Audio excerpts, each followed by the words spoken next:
국회가 내일 이완구 국무총리 후보자 임명 동의안 처리를 위한 본회의를 열고 표결에 들어갑니다. 여야의 팽팽한 기싸움 속에 이완구 후보자는 현재 강원도 모처에서 집거하면서 결과를 기다리고 있는 것으로 알려졌습니다. 황태순 시사평론가, 박상병 시사평론가, 윤희용 민컨설팅 여론분석센터장과 함께 이야기 나눠봅니다. 안녕하십니까? 네, 안녕하세요. 네, 어서 오십시오. 내일 본회의 어떻게 진행될까요? 야당 마음이죠. 네. 여당은 어차피 하기로 돼 있는 거고, 그것도 당초 2월 12일 여당 단독으로 하려 했던 것을 정의화 국회의장이 거중 조정하면서 일단 2월 16일로 연기했던 거 아닙니까? 야당의 경우의 수는 세 가지입니다. 일단 불참하는 경우, 두 번째 참석을 해서 강력한 반대의 의사를 표명하되 퇴장하는 경우, 셋째는 그야말로 크로스보팅이죠. 자유 투표에 맡기는 경우, 이 세 가지 경우 있는데 내일 어쨌든 간에 새누리당은 158명 의원 중 감옥에 가 계신 두 분 있죠. 조현영 의원, 다음에 송강호 의원 두 분 빼고 나머지 156명. 앞서 말씀하신 대로 외유 중인 5명 의원들 급거 귀국해서 156명 전원이 아마 참석할 것으로 보이기 때문에 네. 여당은 합니다. 거기서 그 모양이 어떻게 이루어질지는 오롯이 야당의 문재인 대표, 또 우윤근 원내대표의 선택에 달려있다 봐야 되겠죠. 네. 내일 이제 문재인 대표 당선이 첫 의원총회를 열고 여기에 대해서 이제 결정을 할 텐데 네. 어떤 결정 내릴까요? 표결할 것으로 봅니다. 왜 그러냐면은 이거를 어느 편이 아니고요. 정치를 평론할 때 분석을 좀 제대로 하려고 그러면은 내부 상황을 좀 잘 봐야 되거든요. 한번 봐봅시다. 방금 황태순 의원이 설명 아주 잘해 주시는데 세 가지 경우가 있습니다. 야당 입장에서는 맨 먼저 불참할 경우. 불참을 하면은 문제는 새누리당이 의사 정족수, 의결 정족수 되느냐 안 되느냐의 문제입니다. 네. 안 될 가능성이 거의 없습니다. 외유 중에 5명 다 귀국한다 그러면 다 귀국하면 이거 막을 수가 없어요. 이러면은 이럴 경우에는 뭐냐면은 이재호 의원도 참석해서 표결을 안 할 수 있습니다. 네. 참석합니다. 그러니까 참석해서 표결을 안 하는 상관이 없는 거거든요. 그러니까 그러면은 막을 수가 없어요. 쉽게 말하면 명분실리를 다 놓치는 겁니다. 불참할 경우에는. 네. 또 오히려 불참하면은 보이콧이라고 하는 그 명분은 두고두고 부담이 돼요. 그렇지 않습니까? 그죠? 그러면은 불참하는 것은 수가 아니다. 그다음에 참석을 한다 칩시다. 참석을 안 하고 만약에 방금 박도순 의원이 두 번째 경우처럼 불참을 할 경우, 그러니까 표결을 안 해버려요. 예. 자, 참석했습니다. 자, 의결 정족수 보니까 한 290명 되네요. 땅땅땅. 자, 이제 표결 들어가겠습니다. 하는 순간에 탁 퇴장해버려요. 야당은. 그럼 새누리당은 단독으로 합니다. 그럴 경우에는 충분히 당선, 그거는 100% 통과가 되는 겁니다. 그럴 경우 뭐냐면은 오히려 새누리당을 도와줬다는 평가를 받게 돼요. 이것은 야당의 최악수가 됩니다. 이거는. 네. 이것도 안 돼요. 그러면은. 자, 그러면 뭐냐? 혹시나 당당하게 표결에 임했다는 느낌 하나. 당당하게. 또 하나, 이럴 경우에는 새누리당 안에서는 이탈표도 조금은 기다릴 수 있어요. 몇 명 나올지 모르지만. 그래서 그나마 괜찮은 수는 뭐냐면은 당당하게 표결에 참석을 해서 표결에 응하는 경우예요. 네. 이거는 합리적인 판단이 가능하다고 봅니다. 그러면 아마 내일 내부적으로 어떻게 정리될지 모르겠습니다만 지금 볼 때는 가장 그나마 명분과 실리를 얻을 수 있는 방법은 참석해서 표결에 응하는 경우다. 이렇게 보시면 되겠습니다. 네. 다만 이제 말씀하신 대로 이제 야당이 이완구 후보자가 좀 부적합하기 때문에 이제 통과시키지 말아야 된다는 이제 의미로 의도가 강하다면 실제로 이제 가능성을 높이기 위해서는 참석해서 표결을 하는 것이 맞습니다. 네, 그래야지 이제 어쨌든 이것이 제적 과반수, 그다음에 출석 과반수는 통과되는 것이니까 이것은 높이는 것이죠. 그래서 이제 새누리당만 참여했을 때는 통과가 아주 수월하게 되는 것이니까 그것을 어쨌든 어렵게 하는 것인데 다만 이제 야당의 고민은 여전히 남게 되는 것입니다. 참여한다 하더라도, 그러니까 표결을 하기로 한다 하더라도. 왜냐하면 지금 현재 이제 여당에서 이탈표가 나타나게 되면 이것이 이제 부결시켜버리는 결과가 이제 나올 수도 있는 것인데 그 이탈표가 비단 여당에게서만 나타날 것으로 보느냐 볼 것이 아니라 야당에게서도 이탈표가 나타날 가능성을 배제할 수 없는 것이거든요. 예. 그러니까 지금 충청 지역 같은 경우는 이제 어쨌든 이 사안을 굉장히 이제 어쨌든 예민하게 바라보고 있는 상황인데 충청 지역 출신의 새정치민주연합 의원들 같은 경우는 상당히 이제 곤혹스러운 상황입니다. 표결에 참여했다가 낙마시켰을 경우에 당장 어쨌든 다가오는 총선들 또 이 명절에 대한 여론 충청 지역에서 그것이 상당히 부담스러울 수밖에 없는 것이기 때문에 이탈 가능성이 제법 있어 보입니다. 그런 상황에서 지도부가 표결에 참여하라고 해놓고 결과를 봤더니만 오히려 애초에 기대했던 거, 예상됐던 것보다 찬성표 더 많이 나오는 현상이 나타날 수 있는 것이거든요. 아. 그러면 이제 야당이 지금까지 했던 것과는 행보가 어쨌든 이것이 별로 그런 의도도 없었던 것이고 전략도 약했던 것이고 이런 비판에 시달릴 가능성이 있거든요. 그런 부분 때문에 아마 야당 지도부도 표결 참여에 대한 고민이 굉장히 깊게 있을 가능성이 있습니다. 예. 저는 그래도 두 분의 딱 절충점. 일단 참석했다가 퇴장해서 기권하는 쪽으로 갈 가능성이 크다고 봐요. 아. 왜냐하니까 애시당 쪽 불참해서 하는 경우는 마침 보니까 충청도 곳곳에 플래카드가 불려 있더군요. 네. 이번에 낙마시켜 봐라. 총선 대선 때 두고 보자. 아니 노골적으로 아예 붙여놨어요. 그리고 마침 보니까 리얼미터에서 여론조사한 거 보니까 10일, 12, 13일마다 11일 같은 경우 11일이면은 그날 마침 그 저 청문회 끝나는 날 날이에요. 마지막 날이죠. 그날이 보면 반대가 57, 충청 지역만입니다. 예. 반대 57에 찬성이 33밖에 안 됐어요. 그러니까 24%포인트로 반대가 높았는데 12일 날 확 뒤집어집니다. 하루 만에. 찬성이 66.1 이완구에 대해서 반대가 31.2 34.9%포인트로 확 역전이 되어버려요. 그게 13일 금요일이죠. 13일 되면은 여전히 보면 이완구 통과시켜야 된다. 65점이 아니다. 부적격하다. 29점이 여전히 34~5%포인트로 높아요.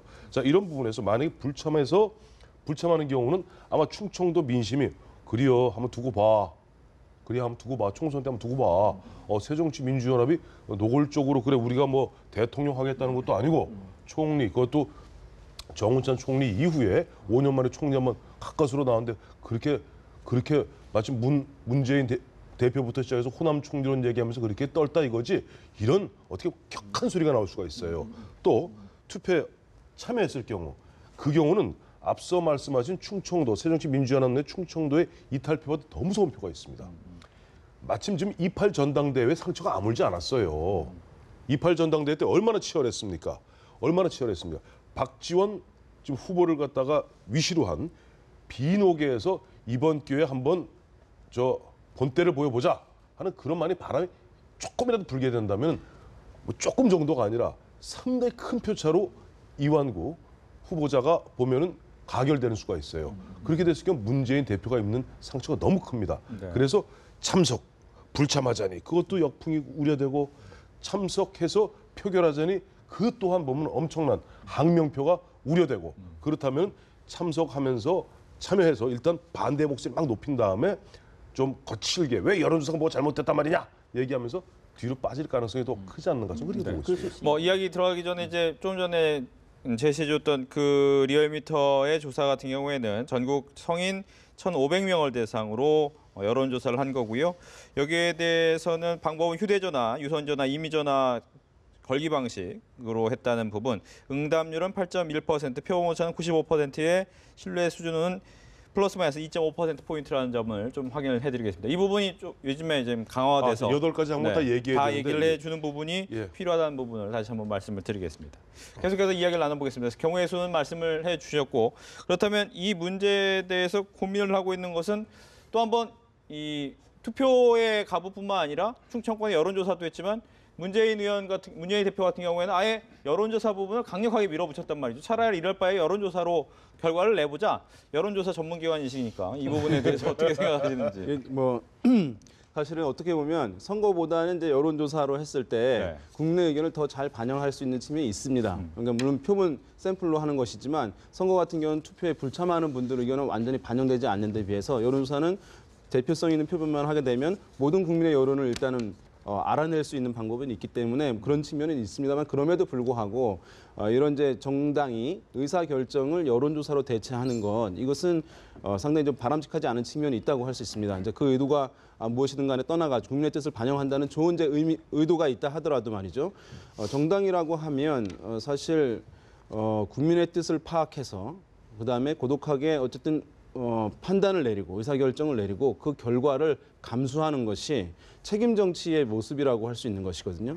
또 리더, 정치 지도자도 이러한 중요한 의사결정을 판단하고 결정하고 결단을 내리는 모습들을 반복적으로 보여주면서 그러면서 강하고 신뢰받는 지도자의 이미지를 쌓을 수 있는 것인데 네.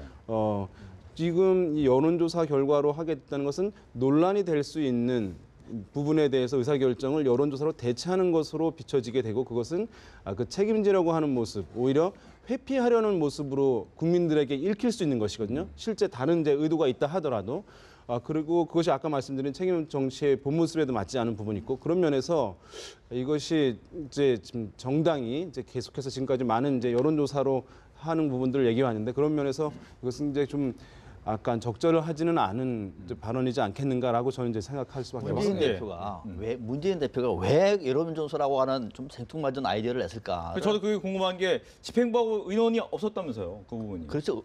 그 아이디어를 낸 거죠. 네. 아이디어를 내는 게 자충수가 되고 꼼수가 되버린 겁니다. 왜 그러냐면 그 취지는 사실 이해할 수 있어요. 한번 방금 황교안 의원이 아주 직접하게 말씀하셨는데 한번 봐보세요. 표결을 하자니 자신이 없지 않습니까? 이탈표가 있을 수 있다. 이탈표도 네. 있을 수 있고 또 새누리당이 똘똘 뭉치 막을 수가 없잖아요. 이미 가반을 점하고 있잖아요. 그러니까 표결하자니 자신이 없고 국민들은 표결시키지 말라 그럽니다. 그러니까 가결시키지 말라고. 그럼 어떻게 됩니까? 그러니까 여야 협의 참석을 하자 해도 안 되고 안 해도 안 되고 이런 상황이라고 얘기하면 국민들은 여론은 부결시키자는 여론이 더 높고 그럴 경우에 제일 좋은 거 뭐냐면은 그러면은 내가 판단하지 말고 국민들의 의견을 물어봅시다가 제일 좋은 거예요.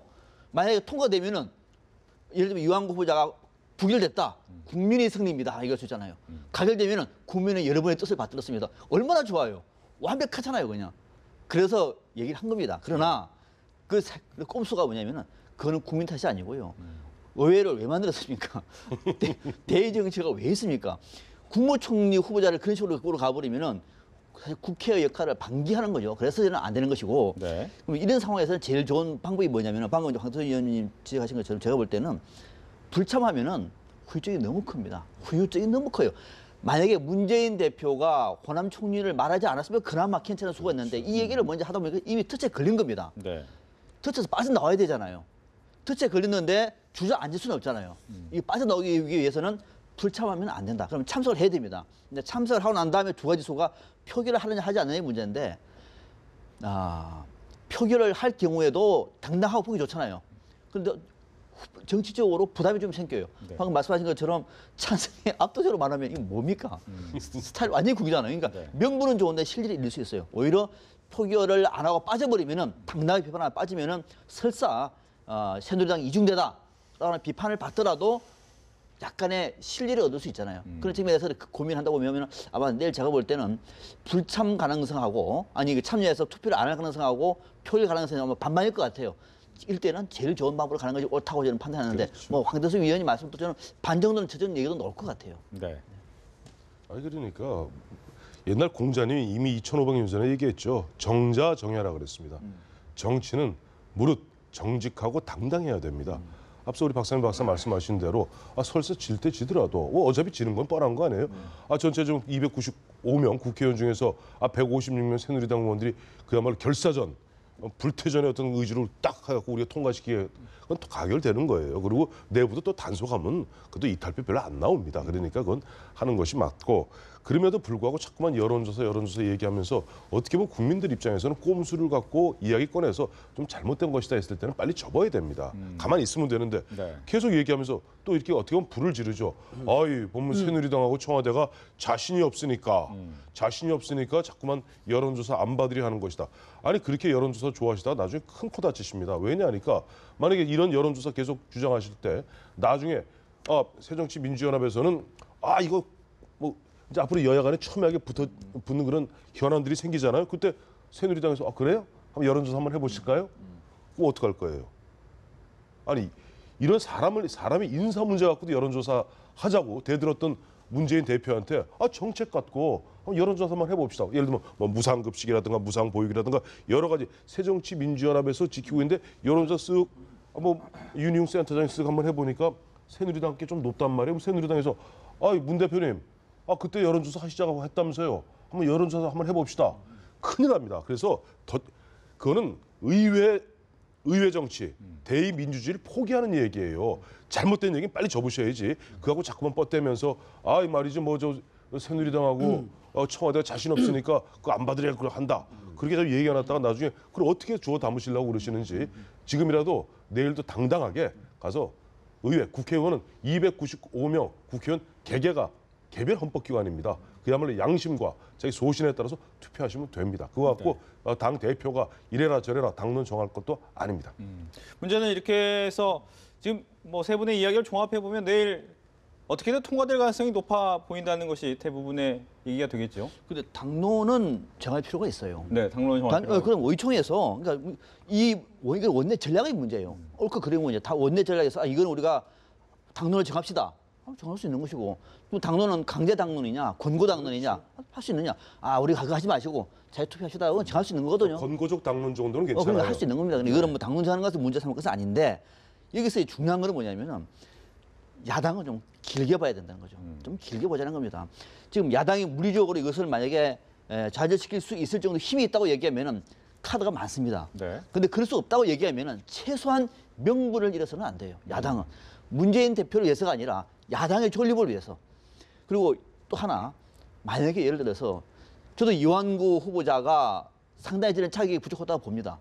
만약에 이번에 또 낭화돼버리면은 이 국가적으로 엄청난 손실이에요. 이것은 정치적으로 사망론입니다. 이미 두 번이나 낭만했는데 정홍원 총리 또 나가다 또 짐 쌀 겁니까? 이걸 하면 국가적으로 이것이 그러니까 바람직하다의 문제가 아니라 현실적으로 한번 봐보자는 얘기죠. 그러니까 이런 경우가 맞는 것인가. 또 하나가 충청도에서도 모처럼 만에 충청도 총리가 나왔습니다. 네. 정말 모처럼 만에. 그러니까 충청도 정치인 과거에 뭐 이해창 총리라든지 또는 그 서울대 누굽니까? 정운찬, 정운찬, 이해찬, 김종필, 이회창. 충청도 있긴 합니다만 그래도 충청도 정서가 담겨 있는 총리는 아마 제가 볼 때는 JP 다음에는 지금 이완구 총리에 대한 기대가 제일 큰 것 같아요. 네. 부족하고 상처도 많고 언론 말도 안 되는 얘기를 했지만은 그런 충청도 민심을 고려할 때 막을 수 없다고 얘기하면은 야당 입장에서는 좀 길게 호흡하는 것도 정치적으로는 최상만 있는 게 아니거든요. 네. 차선도 있는 것이고 차선이 아니면 차차선을 얻을 수 있는 것도 정치 전략으로 나쁘지 않습니다. 좀 그런 좀 큰 보폭을 보여줬으면 좋겠다는 생각이 많이 듭니다. 말씀하신 것처럼 어떻게 보면 충청권 민심이 상당히 중요할 텐데 어떻게 보면 잘 높은 표 차이로 통과가 돼도 충청권에서는 새정치민주연합이 그동안 했던 걸 기억할 것 같고 기억하죠. 또 근소한 차로 안 된다고 해도 기억할 수밖에 없는 부분인데 충청권 민심이 그럼 다음 총선에 어떻게 될까요? 뭐 일단은 이제 중요하죠. 이번 명절에 어쨌든 의원들 내려가서 듣는 얘기들 중요할 테고 이제 지금 중요한 것은 이제 새롭게 당 대표가 이제 됐는데 야당 같은 경우는 어쨌든 다음 총선까지 가게 되지 않겠습니까? 그래서 다음 총선이 성적표가 상당히 중요한 상황인데요. 지금 이제 충청 같은 경우는 뭐 기본적으로 이제 보수적 정서가 강하기 때문에 뭐 새누리당 이제 의원들이 더 많고 이제 그렇긴 합니다만은 지금 뭐 많이 아시겠지만. 충남지사 같은 경우는 이제 야당이 뭐 어쨌든 대권 주자분의 한 명인 이제 안희정 지사가 맡고 있는 상황이고 그래서 이 유동성이 상당히 큰 상황이긴 합니다. 충청 지역이 그런 상황이었는데 지금 이 건으로 인해 가지고 야권이 어쨌든 그 지역에서 유권자들로부터 이제 호응을 얻을 수 있는 기회들이 이제 줄어들게 될 수밖에 없는 상황이기 때문에 이것은 이제 풀 수밖에 없는 풀어야 되는 이제 과제를 안게 되는 것이기 때문에 뭐 그 문제 때문에 사실 이제 야당이 지금 부담이 가질 수밖에 없는 것이고 문재인 당대표 입장에서는 총선도 그렇습니다만은 어쨌든 다음 대선과도 연결되어 있는 문제이거든요. 다음 대선과도 문제 있어서 연결되어 있어서 이 충청 여론을 간과했을 경우에는 어쨌든 그 대권 전략도 사실 흔들릴 수밖에 없는 상황이기 때문에 부담이 이제 될 수밖에 없는 그런 측면이 있고 그래서 이 문제를 뭐 야당으로서는 어쨌든 충청 지역에 대해서 오해를 풀고자 하는 이제 그런 카드를 내밀 수밖에 없는데 네. 지금은 뭐 마땅히 이제 그런 것이 없기 때문에 1차적으로는 이번 이제 이완구 총리 후보자 이 건에 관련해서는 통과가 되어야만 어쨌든 이 덫에서 벗어날 수 있는 기회를 얻는 것이기 때문에 전반적인 기류와는 다르게 어쨌든 통과되기를 바라는 내부적 기류도 상당히 강할 것으로 지금 예상이 됩니다. 이 사실을 보면은 우리가 그동안 우리 정치 지형에서 영호남 대결 많이 얘기하지 않았습니까? 그런데 사실은 2, 3년 전부터는 충청과 호남이 어떻게 보면 대결하는 그런 구도가 있었어요. 뭐 다 기억하시겠습니다만 재작년 같은 경우 드디어 충청 지역의 유권자 수가 호남 지역의 유권자 수를 갖다가 이미 넘어섰거든요. 네. 그때 충청 지역에서 나왔던 얘기가 뭡니까? 헌법 소원 내겠다. 왜냐니까 우리가 인구가 더 많은데 왜 우리는 25석이고 호남은 30석이냐. 5석이 왜 우리 작으냐. 그때 앞장섰던 분이 이완구 의원입니다. 그때는 여야 할 거 없이 충청 지역 의원들이 굉장히 이해관계를 갖다가 함께 했어요. 또 지난 연말부터 연초까지 기억하시겠습니다만 호남 KTX 서대전으로 갖다 우회해 가느냐 직통으로 내려가느냐 이 문제 갖고 사실 충청과 호남이 굉장히 부닥쳐 감정적으로 좀 서로 거칠게 부닥치는 가운데 이번에 문재인 의원의 그 당시엔 대표가 그때 대표 되기 전이죠. 대표 경선 때 문재인 후보, 문재인 의원이 호남 총리를 얘기하게 됩니다. 그런 상태에서 이번에 또 대표 되시고 난 다음에 여전히 뭐 어떻게 발목 잡는 듯한 그런 말씀을 하시다 보니까 충청 지역의 민심이 뒤틀려 있는 거예요. 그러니까 앞서 제가 말씀드린 대로 그 지역 아까 뭐 보니까 TV에 보니까 아주 프레카드를 여기저기서 찍어왔는데 그 프레카드가 간단치 않더라니까요. 이번에 떨어뜨려라. 그리고 총선 대선 두고 보자 하는 이야기는 충청도가 흔히 얘기해서 스윙 보팅 지역 아닙니까? 때로는 확 몰립니다. 2004년 같은 경우 노무현 대통령 당시 탄핵 역풍 맞고 했을 때 그 무렵에 16대 17대죠. 17대 총선 때는 남 지역 같은 경우는 당시 한나라당에서 한석됐어요. 그 많은 지역에서 싹 갔습니다. 또 그러다가 18대 되니까 또 일로 확 쏠려왔거든요. 이런 분위기에 또 19대에서 어쨌든 교묘하게 접점을 갖다 이루었는데 무승부죠 일동에 이런 분위기로 가면 자칫하면은 내년 있을 20대 총선에서 새정치민주연합이 아마 꾹 가슴에 담아놨던 유권자들이 만약에 이야기를 갖다 꺼내게 된다면은 상당히 고전할 가능성이 크고 그런 분위기는 2017년 대선에서 문재인 대표가 대선 후보가 된다 하더라도 그때 가면 또 그 얘기를 할 겁니다. 그때 당신 충청도 홀대하지 않았느냐 했을 때 뭐라고 대답할지 그러니까 지금 거듭 말씀드리지만은 문재인 대표께서 좀 발을 잘못 디뎠을 때 처음에 했을 때라도 뒤로 빼시고 가만히 있으면 더 이상 늪에 빠지지는 않습니다. 그렇습니다. 지금 저는 이런 논쟁을 보면서 얼마 전에 인사청문회에서 그 충청 향후에 뭐 인사가 나와서 하는 발언들을 보면서 우리 정치는 지역주의가 여전히 바닥에 남아 있습니다. 이걸 자꾸 아니라고 얘기하면 안 되는 겁니다. 이미 그는 균열 구조가 되었습니다. 정치학에서 말하는 균열 구조가 지역주의를 중심으로 해가지고 영호남에 충청도와 중간에 캐스팅 보트를 지는 균열 구조가 되어 있고 이것이 선거 때 전면적으로 부상하고 있습니다. 근데 선거 때가 아니라 총리 인준을 놓고 이렇게 부상한 경우는 거의 처음입니다. 역시 대한민국 정치는 지역주의가 아주 강고하게 형성되어 있다. 그 정치인들은 이것을 100번 이용하려고 합니다. 특히 충청권 의원들이 이번에 봐보세요. 노골적으로 유한구 후보자를 감싸고 있는 모습 봐요. 내년에 분명히 거기 갈 겁니다. 자, 충청도 우리 유권자 여러분, 제가 유한구 총리를 만드는데 1등 꼭 신었습니다. 그것 한번 틀어보실래요? 대놓고 옹호하는, 무슨 존경한다, 뭐 닮고 싶다는 그 얘기 할 거예요. 자, 이래가지고 당선이 되면은 우리 정치의 후진성을 그대로 보여주고 있는 겁니다. 방금 황교안 의원이 말씀하신 것도 사실은 우리가 우리 정치의 후진성을 보여주고 있는 대목입니다. 그렇게 가서는 안 되지만 그러나 현실은 어떻게 합니까? 그러나 현실입니다. 그러나 이것들을 현실을 안다고 여기면은 야당에서는 이 현실을 감안해서 내일 원내 전략을 짜는 것이 옳다는 말씀을 드리는 겁니다. 네. 오늘 이제 나온 얘기 중에 한 가지는 청와대에서 신임 주중대사 내정이 나왔습니다. 김장수 전 청와대 안보실장이 내정이 됐고 여기에 대해서 바로 야당은 반발의 목소리를 냈습니다. 이 부분 어떻게 봐야 될까요? 이번에 먼저 해주시죠. 저는 김장수 전 실장 괜찮다고 봅니다. 두 가지 측면에서 괜찮다고 봅니다. 하나는 일단 중국에 대한 박근혜 대통령의 관심이 여전히 높다라고 하는 사실을 보여준 겁니다. 중국에 대한 관심이 별 4개 간 게 처음입니다. 주중대사로 전문성은 논의를 하겠습니다. 전문성은 그는 붙어서 부정적인 측면이고 별 4개 출신의 청와대 안보실장이라고 하면 별 4개보다 더 높죠. 그런 인물을 보냈다는 것 자체는 중국에 대한 박 대통령의 관심이 크다는 사실을 중국에 보낸 메시지 하나 괜찮고 또 하나는 뭐냐면 한중 간의 관계 속에서 남북 문제를 봤을 때 아쉬운 대목이 뭐냐면은 제일 아쉬운 대목이 경제 분야는 상당 부분 교감이 돼 있는데 정치 안보 분야가 제일 미흡하고 특히 안보 분야는 상당히 앞으로 불안합니다. 지금 중국과 일본과의 관계 속에서 우리나라의 안보 스탠스 상당히 지금 애매모호하고 러시아와 북한이 군사 훈련을 지금 한다고 그래요. 이런 상황 속에서 우리가 어떻게 할 것인가 볼 때는 중국과의 안보 군사 문제에 대해서 상당 부분 관계를 형성하는 것이 저는 현실적으로 저는 유리하다고 봐요. 그런 면에서 군사를 잘 아는 김관진 전 실장이 갔을 경우에는 오히려 한중 간에 김장수 전 실장이 갈 경우에는 오히려 이런 부분을 좀 더 발전시킬 수 있는 측면이 있지 않을까라고 하는 측면에서 보면은 저는 이번 인사는 그게 나쁘지 않다고 봅니다. 네.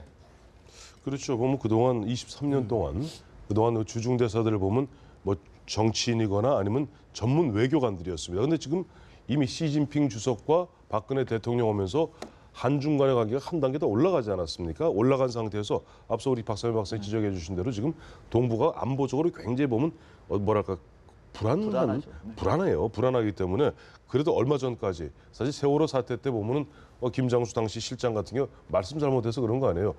보면 국가 청와대가 저 컨트롤 타워 아니다. 그것 때문에 사실 그만두시게 된 건데 어쨌든 한 1년 넘게 1년 한 2, 3개월 동안 국가 안보를 갖다 특히 보면 북한이 처음에 핵실험하고 그다음에 그 이후에 개성공단 폐쇄하고 그런 와중에서 나름대로 컨트롤 타워링 역할을 잘했거든요. 그런 상태에서 특히 이제 한중 간에 어떤 군사적 안보적 그런 끈끈한 그런 것들이 필요한 시점에 결코 나쁘지 않은 카드 굉장히 좋은 카드입니다. 좋은 카드고 하니까 뭐 야당이 보면 또 그런 부분에서 뭐 못마땅한 부분도 있겠지만 네. 전문성 측면에서는 부족한 측면이 부족한 있는 측면이 거죠. 있죠. 근데 그럼요. 그 외에 보면 주중 대사관에 대사 혼자 하는 거 아니고 밑에 그렇죠. 뭐 그 밑에 공사도 있고 영사도 있고 다 많으니까 네. 전반적으로 시진핑 주석이 뭐라고 느끼겠어요. 그래도 역시 대한민국이 우리 저 중국 좀 이해해 주시는구만. 그 주미대사보다 훨씬 격이 높네.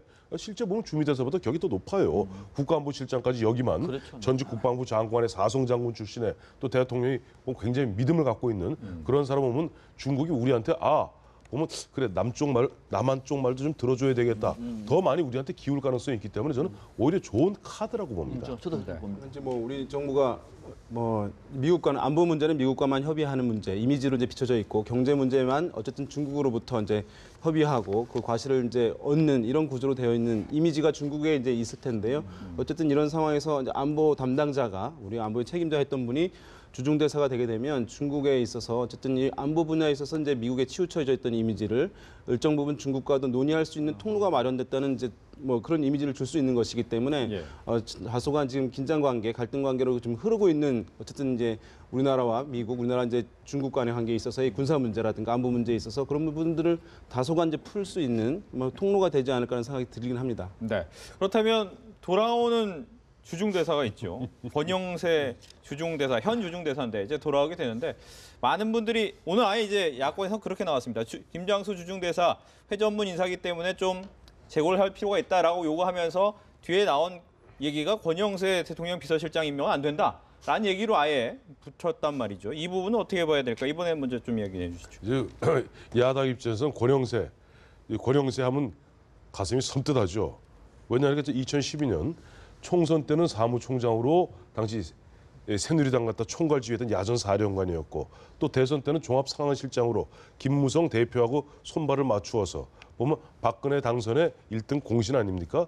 그때 마침 보니까 김무성 대표, 권영세 대사 공이다. 그 NLL 문제 갖고 좀 보면 굉장히 공격수로 나섰던 분이에요. 그러니까 야당 입장에서는 가슴이 굉장히 아플 겁니다. 그리고 뭔가 좀 인사청문회라는 제도만 있다면 근데 비서실장은 인사청문회 대상이 아닙니다. 참고로.